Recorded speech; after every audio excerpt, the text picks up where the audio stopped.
The pump I will show you today is a ZP3 130 with a double mechanical seal. The first step is cover removal. Loosen the hex nuts on the cover and remove them. Then use the top and bottom or 6 and 12 o'clock positions to pry the cover off, or use a soft mallet to remove it. Here's a close-up of the cover. The ZP3 is provided with a Teflon encapsulated O-ring. Notice the different pin sizes from left to right. The arrow points to a pick hole for easy O-ring removal.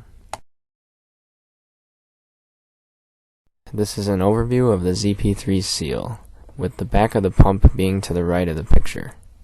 The front or single seal includes the rotating seal face, the stationary seal face, a wave spring, and the seal sleeve.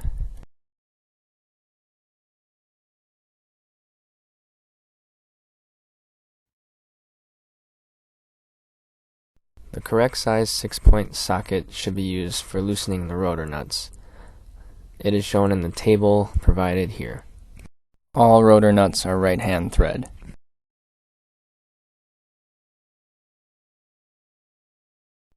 A round plastic bar is preferred for the next step, which is rotor nut removal. Stick it in the port and turn the rotor nut until the rotor blade comes in contact with the plastic stick. Then you can loosen the nut. Be sure to remove the rotor nuts evenly, otherwise the wing of one rotor will contact the opposing hub of the other.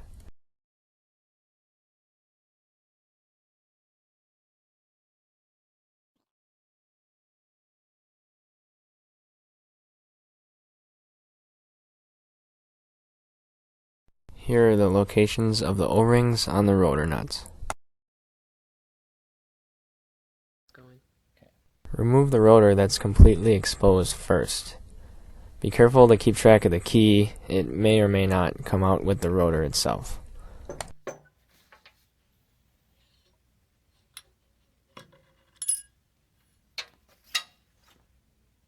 Here's a close-up showing the seal and O-ring locations on the rotor.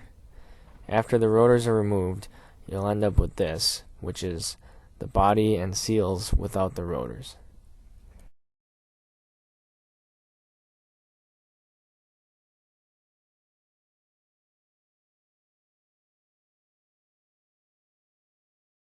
This is the ZP3's stationary seal, which we will be removing next. Use a pick provided to hook out the stationary seal. Try and catch it in the tab if you can see it. It should be at 6 and 12 o'clock, and simply remove.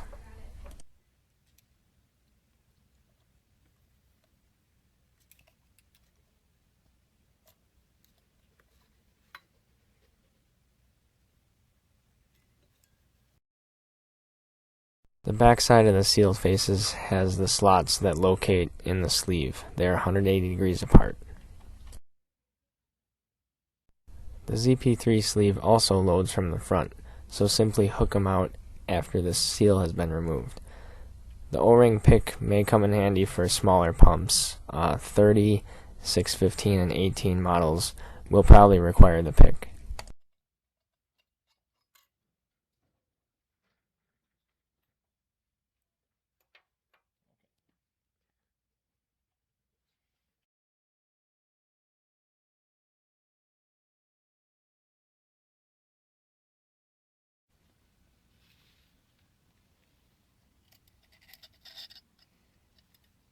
Here's another view of the sleeve removal. The front side has the 2 pins that are anti-rotation devices for the seal face, and the back side has 1 pin which locates in the body, shown here.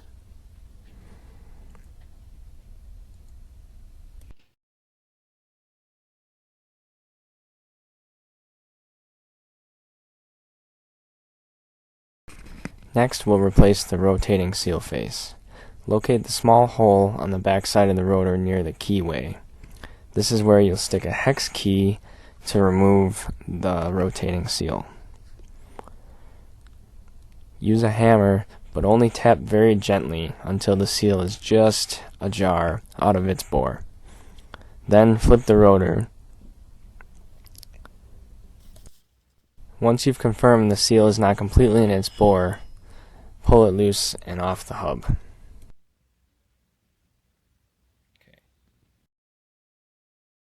This is what the seal side of the rotor looks like without the seal in it. There are two pins 180 degrees apart. As you can see, they have corresponding slots on the seal. Line the slots up and push down firmly and evenly to ensure that the seal seats and does not break.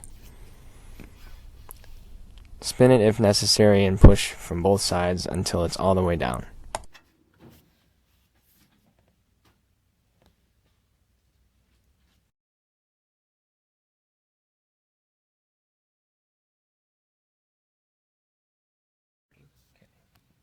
Next, remove the body retention screws.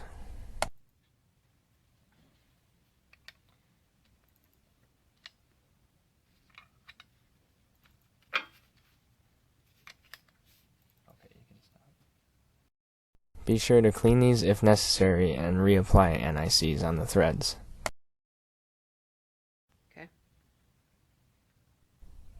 With the retention screws removed, get a soft hammer and pry the body off by hitting the ferrules on the left and right in an alternating fashion.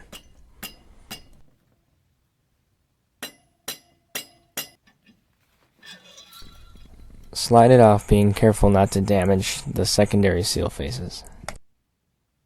This is the back of the ZP3 body along with the secondary seal faces. Here's how to remove them.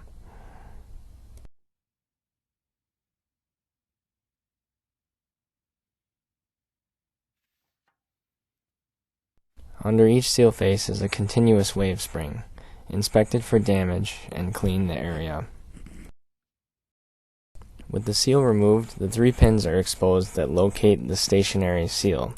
You can see the flush hole on the right, where the flush water enters. It passes through the saw cut on the left between both bores and out the opposing flush hole.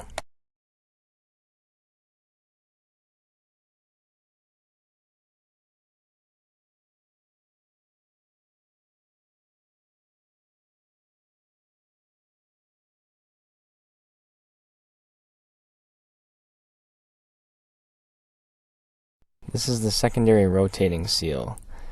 It seals on its bore by an O-ring, which will also retain the seal. Notice the 2 flats in the bore of the seal, which locate on the corresponding flats on the shaft.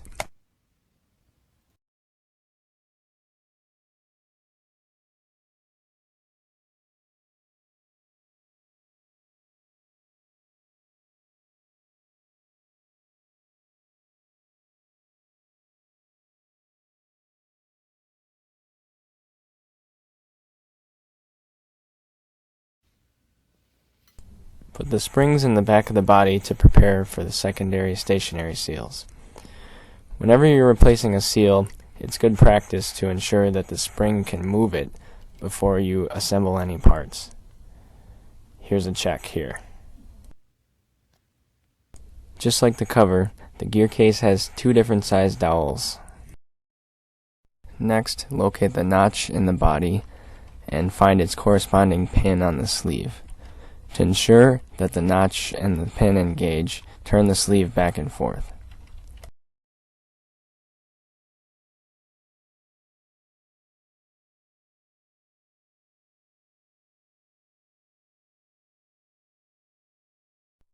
Align the slots in the seal with the pins in the sleeve and press it in, again ensuring that it's free to move in and out.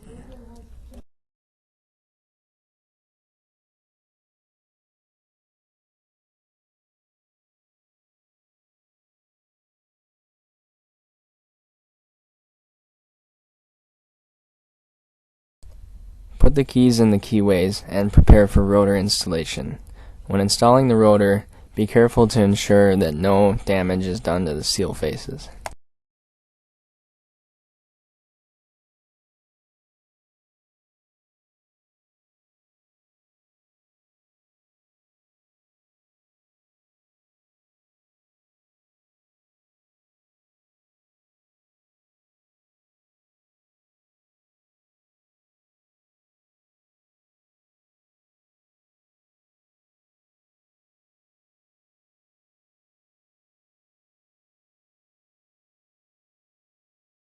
Again, here are the torque specs and hex sizes for your model of pump.